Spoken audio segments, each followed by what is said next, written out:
Am I the whole for leaving my daughter and newborn granddaughter behind to start a new life overseas? I, 55M, have a daughter. She's 29 now, and she recently became a mother. She's happily married, settled, and just had her first child, making me a grandfather. And yet here I am, finalizing plans to retire and move overseas with my new wife, away from everything I've known, including her. She's hurt. I can tell. And a part of me does feel guilty. But another part of me, the one that's been quiet and aching for nearly 2 decades, is finally breathing again. And it's telling me, it's okay to choose your own happiness. Let me explain. About 15 years ago, my marriage to my ex-wife ended.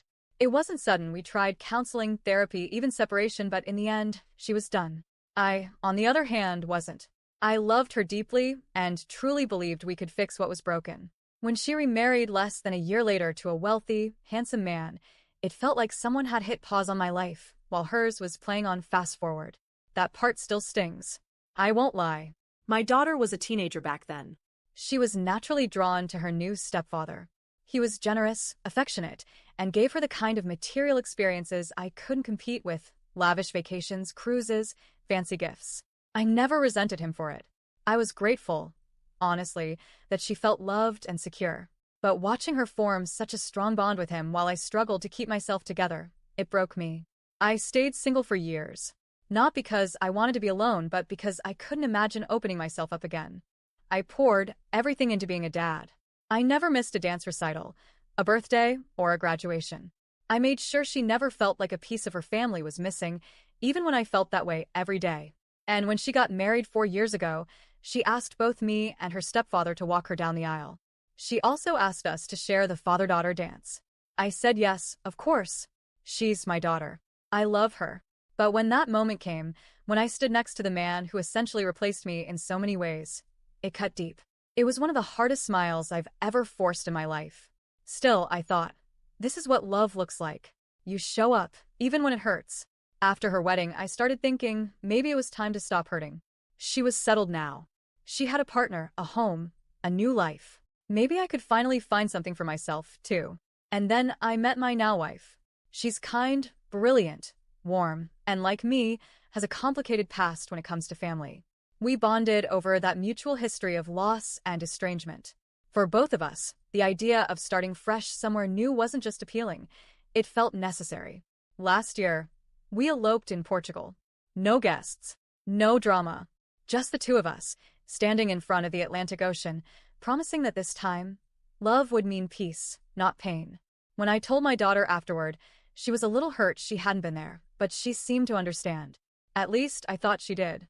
Now, after months of planning, we've made the decision to retire in Portugal permanently. Financially, we're secure. My wife inherited a beautiful home from her grandfather there. We've already visited several times and fallen in love with the country, the pace of life, the food, the people, the space to just breathe. We sold both our homes back here to prepare. When my daughter found out I sold mine, her childhood home, she was visibly shaken. I get it. That house meant a lot to her. It meant a lot to me, too. It was the one place I felt like I had built a life worth remembering after the divorce. But it also carried ghosts I no longer wanted to live with. Then last month, she and her husband came over with their baby, my granddaughter. It was a beautiful visit. Her tiny fingers wrapped around mine, and for a moment, I questioned everything.